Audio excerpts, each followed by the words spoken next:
By Philip Whiteside, news reporter. More than 200 people were killed when a tunnel at North Korea's nuclear test site collapsed following its latest test, according to Japanese TV.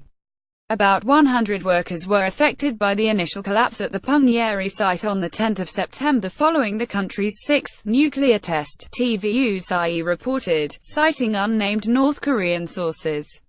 Over 100 more are likely to have died as further collapses occurred during a rescue operation, the broadcaster said.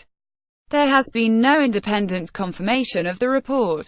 Video Johnson calls on Kim Jong-un to negotiate. Experts said the sixth blast, on 3 September, would have destabilized the region. It was reported 2 weeks ago that the area surrounding the Punggye nuclear test site, in the country's northwest, was suffering from tired mountain syndrome as a result of the underground blasts.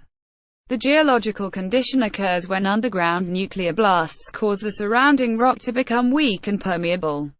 The 3 September test caused the USGS to register a tremor of magnitude 6.3, with a smaller, second earthquake being measured at the site, about 8 minutes later.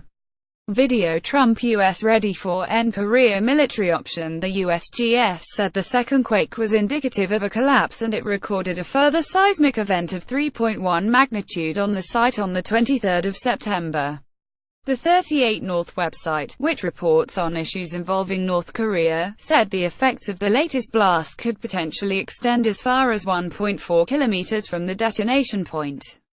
But it said they probably won't stop Mount Mantap being used for further tests.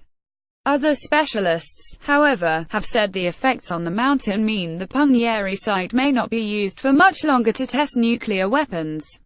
Video The front line against North Korea. Meanwhile, Seoul and Beijing have agreed to move beyond a year-long standoff over the deployment of the U.S. anti-missile THAAD system in South Korea. The dispute has been devastating South Korean businesses that rely on Chinese consumers, and the announcement comes just days before Donald Trump begins a trip to Asia, where the North Korean nuclear crisis will take center stage. In Japan, where tensions have been raised as a result of the North Korean nuclear and missile tests, Prime Minister Shinzo Abe has met NATO Secretary-General Jens Stoltenberg. They discussed cooperation in addressing security challenges, with Mr. Stoltenberg telling North Korea afterwards it must abandon its nuclear ballistic missile programs and implement a complete denuclearization of the Korean peninsula.